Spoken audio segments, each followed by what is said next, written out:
So you can go for it, Mary.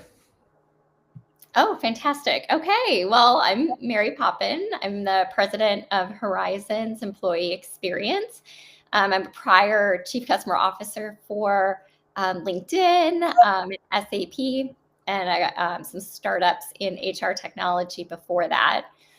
So I've had a career really focused on both employee experience and customer experience and been able to see the synergies between the two. So really excited to have all of you join the podcast / roundtable today. The format of this is not quite as typical as a podcast might be. This session, my sessions are really meant to be more engaging and conversational, and where we can all take away lessons learned from our experiences. So we'll look to you guys to chime in and share on the session today. The focus is really, and hi Lou, I see you. The focus is really on the impacts of external variables on employee and customer experience and what we can do about it. So one of the things I'd love to do is just kind of start by understanding the landscape a little bit. So, whether we realize it or not, and I think a lot of organizations don't until they become very reactive, is that external forces really do shape both the employee and customer experiences. And so I want to spend a little bit of time talking about what are the external variables. What does that really mean? So we can level set and provide some additional context there. So as we think about the things that might be impacting your organizations or your colleagues' organizations, we can bring back some tips on how to address some of the situations that are out of our control, right? So external variables are really the factors that we can't control directly, but we can make changes and indirectly take action that has an impact. So some of the things that are external factors are things like the economic shifts, like tariffs, for example, which is a very hot topic, especially across a lot of my customers currently. And what we can talk more about that in a little bit when we talk about impacts and specific use cases. Also, inflation, just labor market trends. Sometimes there's 2,000 candidates for one position, and other times you're fighting for the cream of the crop of talent, depending on your role and what the market looks like. There's tech disruption. So AI, as we all know, everybody says AI, but what does it really mean is still being defined, I think, across not only impacts to organizations, but impacts to employees, impacts to customers, and the kinds of AI, right? So I think over the next couple of years, we'll really start to see some better definition and commonalities around impacts and governance and things like that. There's also external variables like public health issues, right? So COVID-19 is a great example of something that was completely out of the control of organizations and how they had to quickly pivot to provide, an employee experience that was going to allow them to continue running the business, essentially. That also had an impact on customer experience, right? So things like that completely cause organizations to have to pivot. Also, there's political or social climates. In the Caribbean, Trinidad and Tobago just had a change of political party, and that's really shifted a lot of what organizations are focused on in terms of their policies and how they're thinking about structuring potential new leadership. And also for about 6 months leading up to the elections, there was a lot of holds. Organizations weren't spending money. They weren't rolling out new processes and things because they wanted to see what the outcome would be. So there's a lot of that as well that we've gone through in the US, but it's pretty common everywhere where we have kind of those political and social climates that organizations really shift or are in a holding pattern, and that impacts employee customer experience too. And then, of course, environmental concerns like natural disasters. I've had customers that have gone through hurricanes and had to, again, really pivot their business to get everything back on track to support their employees and their customers. So when those things happen, it creates a lot of, anxiety, potentially a lot of burnout for employees, and a lot of just the ambiguity even for customers. Should they spend money? Should they not spend money? Can they trust you and your business? So these are some of the things that I want to talk through today, like things that we can do to help our organizations focus on their employees and their customers in the best way possible to get through some of these external factors. But I'd love to hear from you guys. What are some of the external variables that are affecting your workplace today, your employees, your customers? What are you guys seeing? Well, I'll start out with my clients. I'm dealing with a lot of leaders who are dealing with anxiety. Mm-hmm. Anxiety because of external factors. So employees that are desperate for some form of stress relief or anxiety relief, because they're so worried by all those external things that you mentioned, plus their own family things. Right. And the other thing too is the generational thing too. There's a shift in our younger generation, in Gen Z. They're not like Gen X. They want more free time. They want to have a more balanced life. So I think that's something that leaders have to really pay attention to. Definitely. Yeah, those are two really good ones. Thank you for sharing. And we'll talk. For us, it's largely uncertainty, which is driven a lot by the political climate. It's driven a lot by these shifting tariffs. Like people just aren't sure what they can count on. So they're apprehensive to make commitments. They're apprehensive to make investments because they're not really sure um, if it's going to pay off the way that they maybe thought about uh, even 6 months ago. Yeah, absolutely. I was saying, for those of you that joined a little bit after we were chatting, just prior to the start, I have some customers that are the tariffs right now are putting in question, like, what is their long-term strategy, and they're having to make a shift very quickly. And so one of the programs that they're thinking of pausing is their employee engagement survey. And it's like, that this is the time you really need it to understand where people are and how you can support them, and even get ideas for how the organization can kind of, scale better during this time of uncertainty. So, but I'm getting into the solutions as we get further into today's discussion. But it's very real, the uncertainty, the anxiety, like you mentioned, Marilyn, the generational piece, and my son just graduated from college, and I know what the market looks like in terms of just the volume of candidates for, a single job. And I have colleagues that have been restructured and they haven't found positions for 6 months to a year, and at leadership levels, it gets even more difficult. And so, but speaking of the Gen Z, they're sort of like just used to being able to kind of pivot quickly, and they want to be entertained, and they want to, right? There's like this job hopping is okay. And even right now, like they're starting to see it's not necessarily as easy as it was in the past. Good. Anybody else? Any other external factors, headwinds that you're experiencing?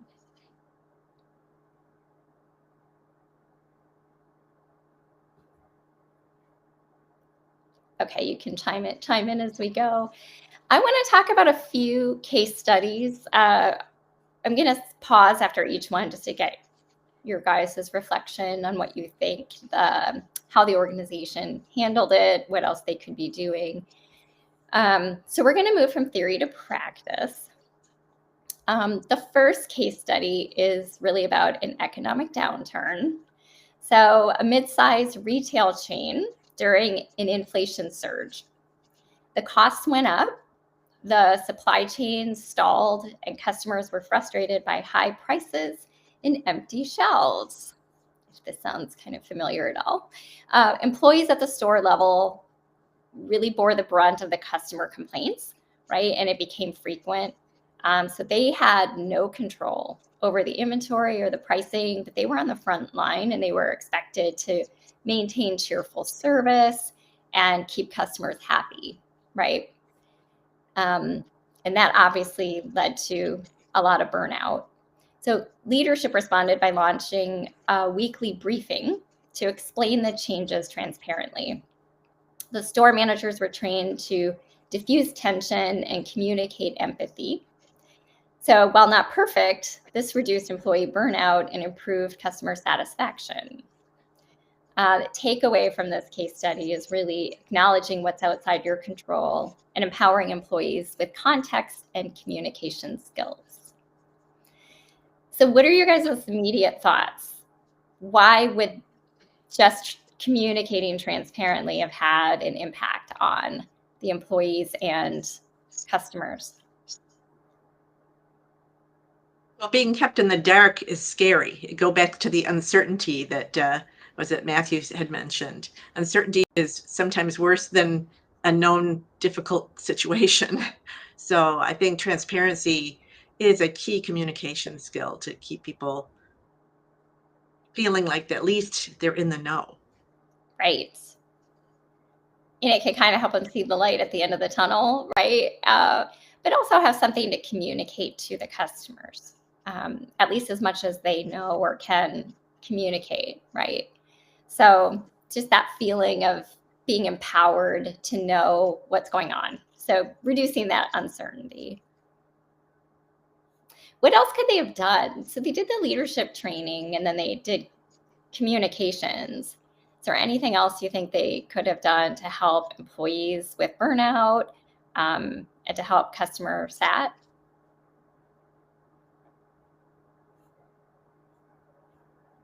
Well, you mentioned empathy, and that's a big thing is if you can put into words what they're experiencing, they'll say, "Oh, you get me." I'm not alone. I'm not crazy, or you're not crazy. We're in this together, and I think that's a really big piece. Is I belong here. We're in this together. We're all experiencing this, and having a vision for the future that they could look to. That's another really important piece. Mm-hmm. Yeah. Well, pulling on that thread and building on this idea of transparency. Transparency, especially in the face of uncertainty, can build a lot of trust. Just being open and honest about the fact that I don't have all the answers. I don't know how this is going to turn out. Here's what we do know. Here's what we're going to do. Um, but then involving them, asking them, letting them know, hey, this is where we're at right now, but we know that this isn't going to be that we don't know everything we need to know. So as you see something, as you think of something, we want to open that door for you to share with us and to be a part of where we go from here because we can't do it without you. So Mm-hmm. that collaboration and that sort of invite to be a part of the solution, I think, can go a really long way, both with an internal or external customer. Absolutely. Well said. Yeah, and you just reminded me that it's that empowered feeling of even sharing with the employees, like here's what you can share with our customers. Here's some actions that you can take proactively, and sort of giving them ideas and arming them with those things. The other thing is, what about a customer update or a customer newsletter, right, on a monthly basis, just to say, here, we acknowledging the kind of pain points, right, and we're in this together, and here's what we as a company are doing about it. Here's sort of our vision, and even asking customers for input, right? The second case study that I wanted to talk about is digital. It's about digital transformation. So, a financial services company rolled out a new digital interface. Technologically, it was an upgrade and it was awesome, but the timing coincided with widespread digital fatigue. So the company had launched a lot of change at one time technologically. So even though it was great and an upgrade, the customers found the changes confusing. Employees hadn't been adequately trained because there was so much so quickly. And that led to longer support times and increased frustration for both employees and customers. Eventually, the company paused the rollout, invited customer feedback, and retrained staff with bite-sized learning modules. So that was their response. Takeaway from this is that change is inevitable, but empathy and timing matter. Support your people through the transition and invite customer voice early. But that said, what are you guys' thoughts about this organization? Great vision, great desire to sort of innovate and provide a better experience for both employees and customers. But the way it was handled, right, was large consumption without really thinking through the change management piece and the adoption. So what are your thoughts about what this company could have done differently for employees and customers? And maybe think about AI in this sense, if you're rolling out AI applications or processes.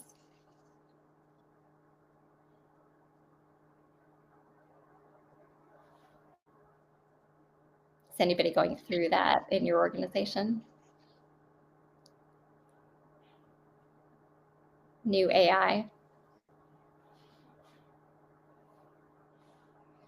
So one of the things that this organization could have done differently for sure is to plan better ahead and actually get input from employees and from customers in terms of the user experience and what was the most high priority for impact.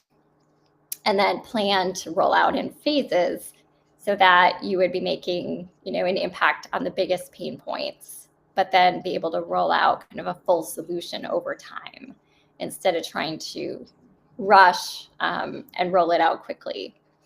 So a lot of my customers are going through AI transformation and what they can be doing to improve both the employee and customer experience, leveraging AI.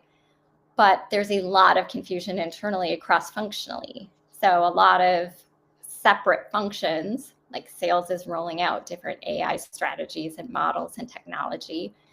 Customer success is rolling out different technologies and different processes. You got marketing, right, which is doing something completely different with AI. Very few of my customers have actually aligned cross-functionally on an AI strategy. And that is now, that's what I'm recommending and starting to pull cross-functional teams together and talk about these things. But it's one of the AI, this is just one example. The digital kind of transformation across employee experience or customer experience is usually done by different teams and handled differently. But the unfortunate part is there's such a miss in efficiencies and the scale and just the experience itself. There's a lot of things that you'll roll out for customers. Even marketing is a great example. Marketing to new or existing customers. But what you're doing there, you could also apply to communications to employees, right? Or how you're rolling out measurement strategies and AI for customer experience. You could leverage that for employee experience as well. In many cases, not necessarily the same tools, but a lot of the processes, a lot of the communications, a lot of the adoption strategies can be applicable to both. Any thoughts on digital transformation or things to think about for EX and CX as you think about AI or digital strategies? Yeah, I just watched a video. Oh, go ahead. Go ahead. I was just going to say, I think the one thing that comes to mind for me is just that building of trust and comfort again, especially when you're talking about transformation of tools and processes. The biggest fear is that they're not going to be needed anymore. They're not going to be effective anymore. That this thing is going to take away something that they take pride in their work. So really kind of taking partners with them to understand where we want to make some changes, how these are going to help them, not remove them from the process. I think is really, really critical. Hmm. Absolutely. And that transparent communication to remove the uncertainty and the ambiguity and the fear related to rolling out these new technologies, right? Yeah, I think, one other thing too, I think people, everything is moving so fast, right? I think there's this feeling, people don't always understand um, what's happening and why and how. So I think it's important for the organization not just to educate employees on what they're working on, but also to keep them updated on changes of technology. Um, so they feel, they don't feel so underwater. At least they're aware of how technology is evolving and what it's doing is changing things. So they're not so surprised when it comes. Mm-hmm. Absolutely. Have you guys experienced, does your company or have you seen organizations that do a good job in cross-functional planning around their digital transformation? Kate, you're kind of shaking your head like you agree that's what needs to happen, or have you seen any organizations or have examples of that being done well? I have seen examples of it being done well if you take the AI out of the equation. Okay. But I agree with you that it really is overwhelming right now, and I have seen different, very much siloed within a company where marketing is doing one thing and IT is exploring other options, and the agents are feeling like they are not sure what's happening. There's this silo. So I really think that you hit the nail on the head there, that we really need to have a use case for AI and a cross-functional team to talk about, this is what our team is doing, what's your team doing, and what is the end goal here. And I love that this is the Total Experience podcast, because I am very much about, forget employee experience, forget customer experience, let's bring it to the human experience. And with AI right now, there is so much potential, so much fear, so many questions, that I think understanding different use cases and how AI can contribute and what problems it might be introducing, if we're discussing that at a team level across organizations with that cross functionality, it will eliminate a lot of those pain points and invite that transparency that you've kind of mentioned, and a couple of other people as well, building that trust. So yeah, that's really important, but I don't see it done well. No. Mm-hmm. And the challenge really is, well, there's many, but there's no leader responsible across the organization except for the CEO, who then delegates the digital transformation or changes or customer experience or employee experience, right? And sort of delegates it functionally. And that's how they operate. That's how the organization operates in silos. If there were a total experience officer or an experience management part of the organization, now you have a remit of somebody focused on crafting that kind of end-to-end experience and then pulling on the right functions and the right personas that need to be impacted by those experiences. So I love it. We could talk we could talk for hours, you guys, just about how organizations should be thinking about structure and how, to think about measures and really rolling out a total experience focus. But for now, it's still extremely siloed. And given everything that is going on across the globe currently, I'm seeing it get even more siloed. Unfortunately, it seems to me like it's going in the opposite direction where we want it to go right now. Hopefully that doesn't last too long. But Well, yeah, collaboration takes time and money, Yeah. and it's ideal, to get the whole to break the silos and really get what's good for all. But they're balancing that with speed and the need for quick decisions. yeah, absolutely. It's you can't necessarily reduce the expectations or priorities, right, from the functions you have. So you're right. It's additive for organizations to be able to put this kind of on top as an initiative. And you're right. There's cost to it as well. And in times of uncertainty, people tend to pull inward. They tend to sort of stick with what they know, what they can rely on, what they think they can count on, what they can control. So when it comes to building a safe space for people to venture past their silo, like to Marilyn's point, it takes a lot of commitment and a lot of encouragement. And I think right now, with the climate being what it is, people aren't hearing that nearly as much as I think they need to. Mm-hmm. And like we talked about, just lots of things are being cut that are existing already, that have had a lot of time and effort put into rollout for betterment of total experience, but specifically employee experience and customer experience, which is really, it's unfortunate because there's going to have to be a lot of rebuilding and catch up, right, at some point in order to then go to the advanced level of looking at things cross-functionally. Well, let's talk about one more use case, which is a public health crisis. So there's a healthcare provider that during the early stages of the COVID-19 pandemic, they quickly implemented safety protocols, shifted to telehealth, and doubled down on internal communication.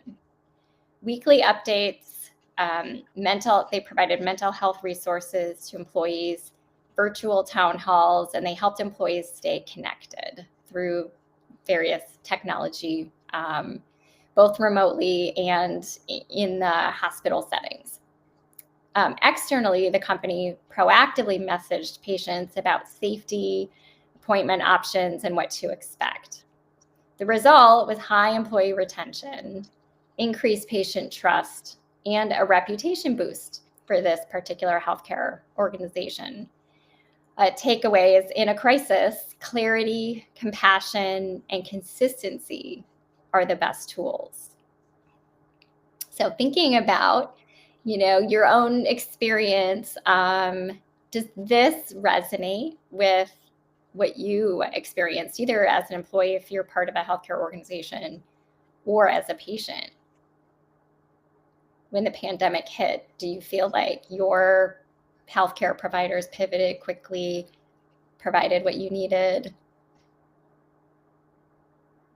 there anything else that you think could have been done better in hindsight?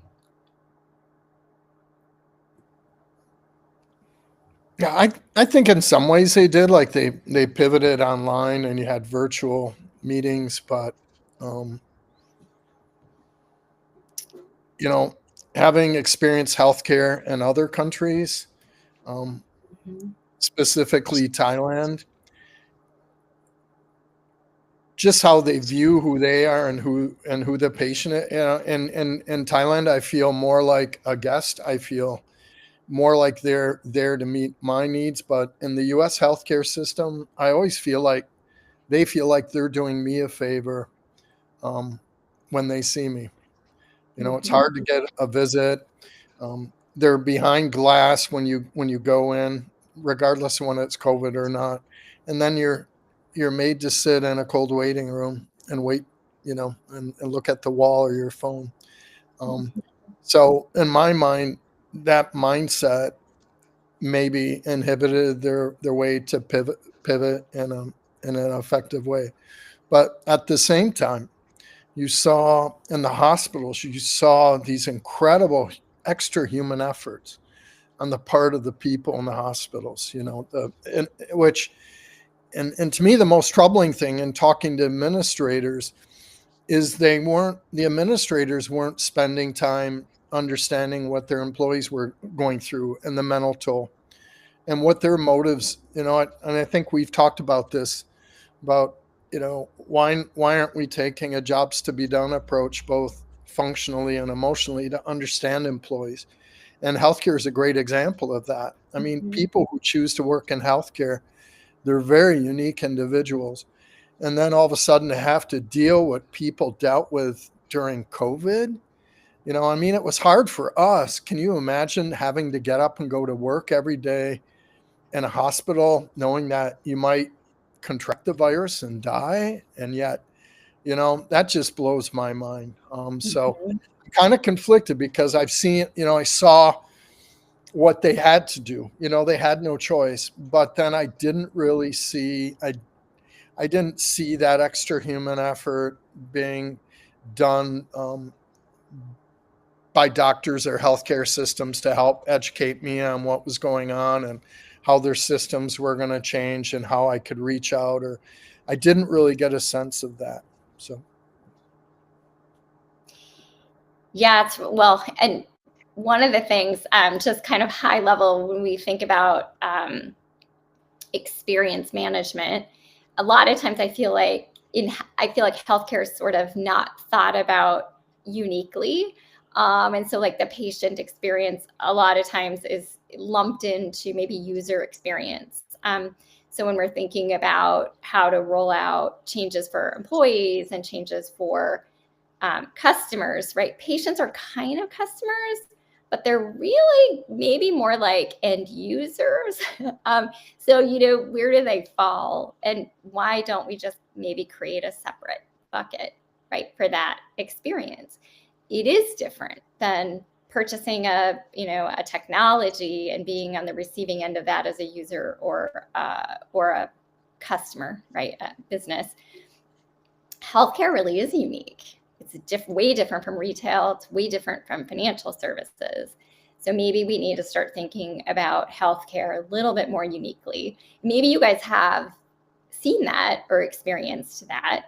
But from my experience, and I'm starting to think differently when I'm working with healthcare organizations, is to ask maybe different questions and to look for different measures of success. So that includes for the employees who are interacting with the patients, right? So starting to maybe think about things a little more personalized or customized for healthcare.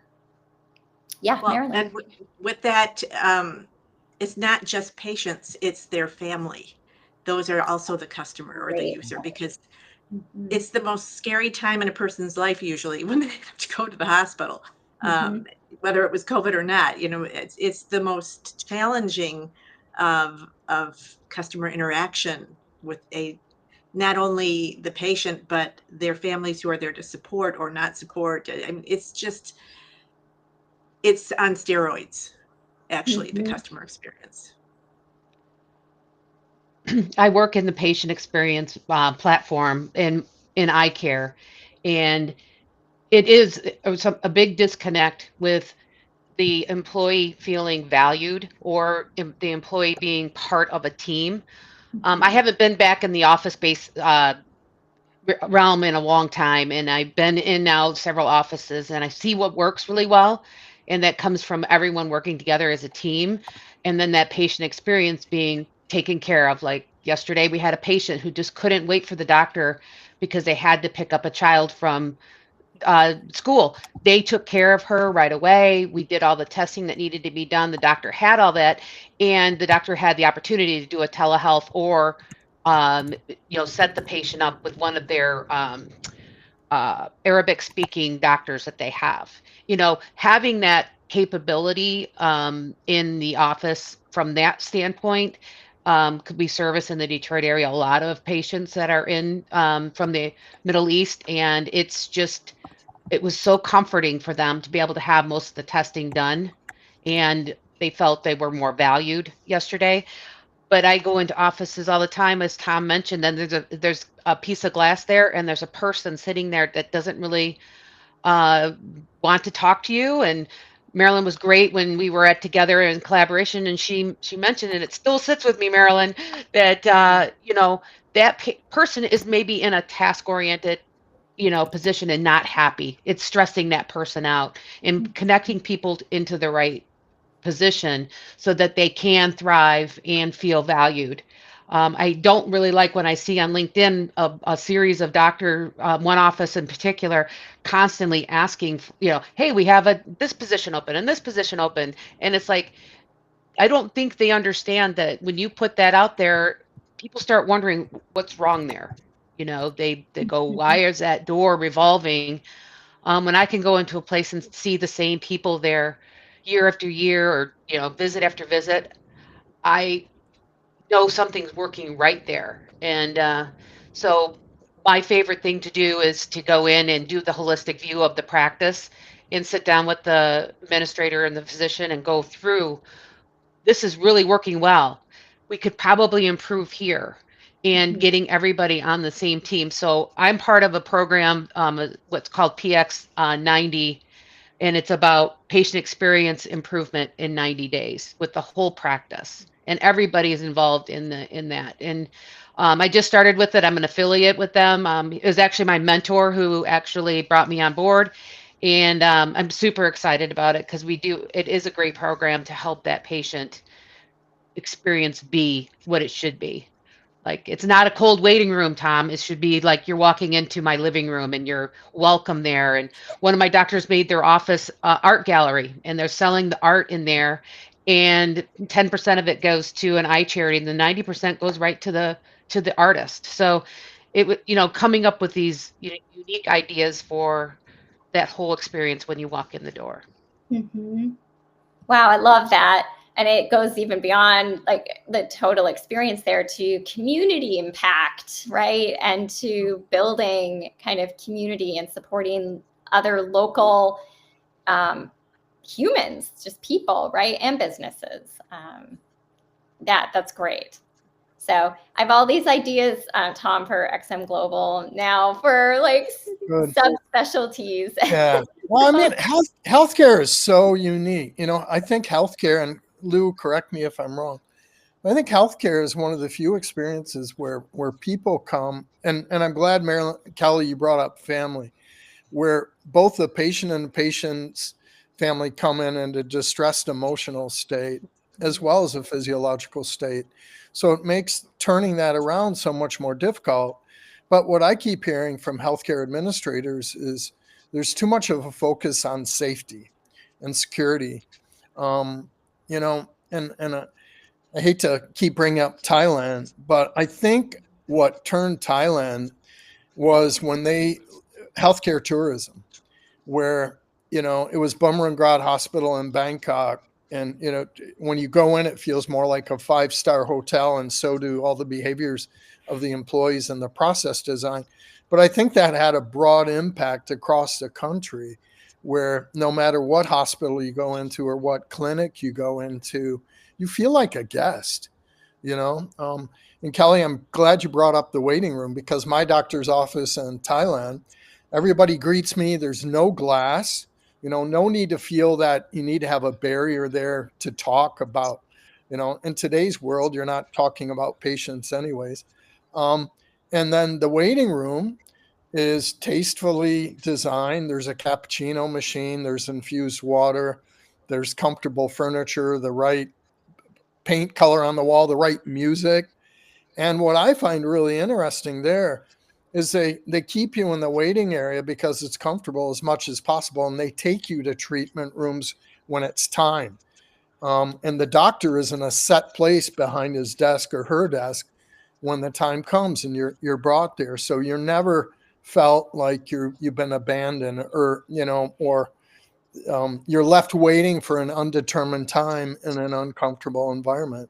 But I think, and I know we use this term a lot, that CX is a mindset, but I think it really is. It's a mindset in how you view your relationship with your customer and why you're there and how you want them to feel. Why do we knowingly have these huge multi-million-dollar hospitals where we know patient families are there for countless hours and sometimes overnight, but we do very little to provide comfort for them. We can have pod hotels and airports for layovers, but we don't have sleeping facilities or shower facilities or yeah, I know the Mayo Clinic, Lou, but I'm talking about most hospitals. Lou's throwing in the Mayo Clinic, I mean, and then, and I used to run cafeterias in a hospital. Hospital cafeterias are not a nice thing generally, right? So for both employees and for families, to me, it's a change of mindset. And I'm sure healthcare right now, it's also all about cost management and everything. But, just understanding the emotional state and the desired emotional state of the people who walk through the door and helping everybody to understand that and develop strategies around it. But I mean, I'm already looking forward to going back to my doctor in Thailand, quite honestly. Well, Anyways. and that's the thing, is the human, in my perspective, it's the human mindset and putting the human at the center of everything that you're doing as an organization, whether it's your employees or your customers or your patients, etc. And there's a lot of things we all know can be done that doesn't cost money, but really makes an impact. Something as small as being, having your file, if you are sticking with the healthcare theme, having your file and saying, Tom, how are you today? Like feeling like even though your nurse doesn't know you, they actually know your name, they know your background, right? You do start to feel like, okay, they're going to take good care of me. There's a comfort there, right? So there are like little things that can be done. But let's shift a little bit on the last part of our conversation to talking about some of the practical strategies and things that we can do to mitigate some of those things that are outside of our control. And we all can go back to our organizations and start to infuse some thinking around how you can do things differently to impact total experience without spending a lot of money and without a lot of effort. Just again, putting some tactics and thinking through some strategies that can help. One we talked about a lot today is communication. So communicate with intention, transparently rolling out the information that employees are going to need, customers are going to need, patients are going to need, and creating regular updates. And of course, making sure there's empathy in those communications, right? But frequent, you can't ever communicate too much, right? I don't think anybody has ever said, wow, it's too much. You're telling me this message too much. And if they are, then good, because then it's sinking in. Too often, organizations think they're over communicating and the employee actually isn't even getting the message, right? The second strategy is to empower your front lines. So they're the ones that are the first responders. They're on the front line taking the brunt of customer complaints. So empower them with the tools and the knowledge and the authority to make some of the judgment calls and to address situations themselves. And the third, prioritize well-being. So external stress doesn't stop at the door, right? So offer mental health resources or flexibility for employees, space for recovery. I love your example, Tom, of like the waiting room, right? That's so kind of comforting, and you get taken to different places so your experience sort of stays calm. So just thinking about infusing well-being into the strategies that you're rolling out. And then a couple more. Center the customer experience on empathy. So really thinking about what is the impact of what we are either doing to or with our employees and our customers and our patients and our partners, right? And building that empathy into everything that you do and into the experience. And then fifth, staying agile with feedback. So asking for feedback, whether it's focus groups, surveys, customer reviews, taking some of the passive, indirect feedback mechanisms and channels, and rolling that up into things then that you can take action on that will really have an impact. Again, in many cases, some of it will just be changes that don't have extra cost. Some will have cost, but that's then creating a plan that will have kind of short-term and long-term impact and cross-functionally aligning on where you want to invest to have the biggest impact. So those are some of the strategies for when things sort of are out of your control, things that you can do to bring the experience kind of back to being people-centered. Anybody have other thoughts, other strategies?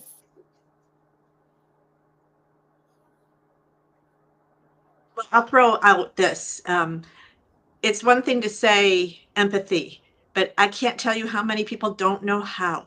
Exactly. That there's a communication skills, a toolbox of how to communicate empathy appropriately and in a way that's received. And I think that needs to be taught and practiced in a leadership commitment. Yeah, there's a big difference between empathy and compassion. I mean, empathy is understanding or trying to understand where people are coming from, and compassion is actually acting on it. Great example. My wife and I, we're both empathetic, but my wife is one of the most compassionate people I've ever met. She'll stop to take a homeless person in a restaurant and feed them. I'll walk by and I'll feel sorry for them. I can never really understand what it's like to be them. And I think that's where, as an industry, we generally fail. When we think about empathy, we point to consumer insights and human-centered design. But when it comes to creating a culture, and I think this is one of the key points, is creating and Lou, you nailed it in terms of values.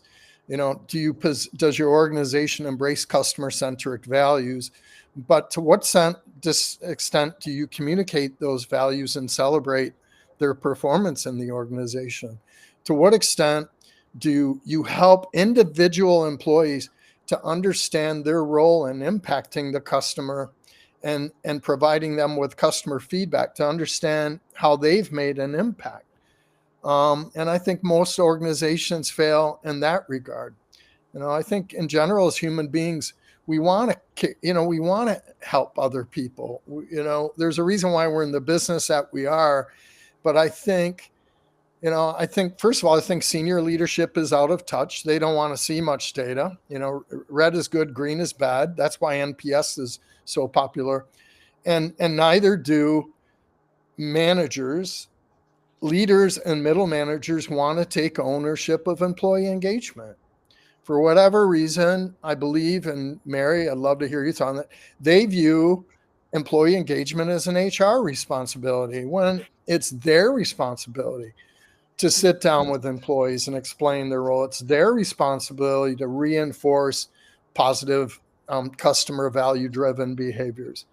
Mm-hmm. And I don't think we do enough as an industry to address those issues. Why are we spending all of our time talking about AI and NPS when we should be talking about the customer-centric organization and creating a culture and an ecosystem where we naturally collaborate with one another in a common pursuit of customer success and involve our employees in that? To you and I, it's common sense, but to most, it's not. Yeah, and I think one of the challenges is for organizations, in many cases, rolling out NPS or rolling out an engagement survey is just that. They want to see the score.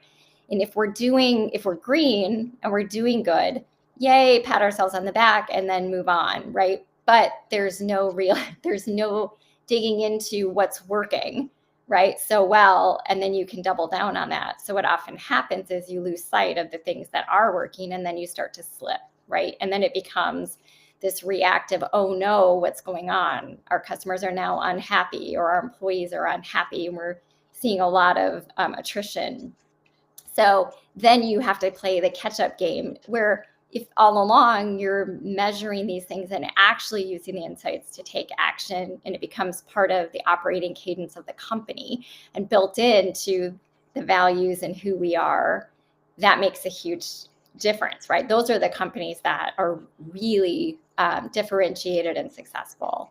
But in many cases, it becomes leadership wanting to just know the score. And if the score is okay, we're okay. We can move on. And or gaming the scores. If we could just increase employee engagement by 4 points next year, right? And so then managers incent their employees to give good scores, and lo and behold, the organization's doing great, when in fact attrition is still really high. Doesn't make any sense. So I agree with you. There's a compliance aspect, I think, to a lot of programs that are rolled out for both employees and customers and patients that unfortunately, could be optimized pretty easily if they actually paid attention to the data and took action. Yeah, I bet if you told all mid-level managers, and that's where I pin most of it's a leadership issue to embrace it. But if you told them that overnight 30% of your performance evaluation is going to be based on employee engagement, you'd get their attention and you'd get action. Some may try to game it, but I think it's just making it a priority and creating accountability. But I don't know. Same goes for, I'm glad you brought up NPS, and we've seen this time and time again, right? But yeah, if you ask leaders, how much of that score can you attribute to your area and what your people do? And they're not able to tell you. And that's the problem with NPS. It's too easy, too simple. Yeah. Well, Kate had her hand up a lot, and I wanted to know what she wanted to say. I think it's just still up since the first question. You got to take it down too, but. Okay. No, actually, I was raising Ellie? my. Kate. Oh, I'm sorry. Sorry, Kate. The actual hand. I apologize. It's okay. I'm just waiting. Talk to the hand. No, thank you, Marilyn. I'll just say one quick thing. I had a couple of different things, but I know we're running short on time. But Marilyn, I think what you said about teaching empathy aligns perfectly with what Tom just mentioned about how his wife is empathetic and compassionate. And when we can marry those two, we can teach people to be, have that empathy, be empathetic, and then we can empower them to use those skills to make the total experience better. And I think that's the intersection that's really important, that right now AI cannot really help a lot with that. And so when we kind of, parse in between the lines, AI can really make experience a lot better. But the human empathy and the empowerment of humans to make other humans feel better about themselves and their experience is really where we are. Well said. I love that. And you're right that no matter how good AI gets, there's going to need to be a human component to really driving experience forward. I have yet to see a completely digital experience that feels good and personalized, and like at the end of the day you're like, oh, I had a relationship with Siri or something like that. I don't know that we'll ever get there. I hope not, because I think that the human element is so dynamic and so powerful and real time, and something I don't think that can ever be fully replaced or replicated. But I'm so glad that you guys chose to join at the session today. Thank you for spending your time with us. I just want to leave you with one thing. So while you can't control the outside world, you can choose how you respond. So by supporting your employees and your customers and your patients in the total experience with empathy, compassion, thank you, Tom, for that, transparency, and action, you create not only a more resilient organization, but a more human one. So thank you guys for attending. Until next time, take care and keep leading with heart. Thanks, Mary. Thank you. I want to remind our attendees to Thank sign you. up for membership while you still have a discount from the conference. So you can join us again next month. We're not trying to hold you hostage.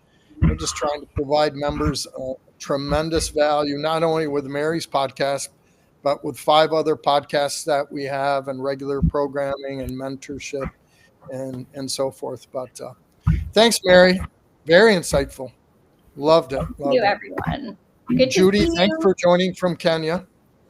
Bless Thank you. you. Thank you. Yeah, we love Yeah. the global reach. Yeah, so thanks so much. And you too, Matt, for joining from Wisconsin, and Lou from Minnesota. And Kelly, you're in Michigan, right?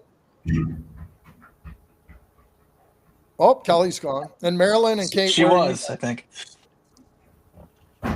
Marilyn, where are you? Oh, Michigan. I'm from Michigan. Okay. And Kate? Kelly was too. Okay. I'm in Florida. Nice. See? This is what we can do together. Yeah. Awesome, guys. Well, thanks so much. That was great. Really appreciate it. Thank Bye, you. everyone. Talk soon.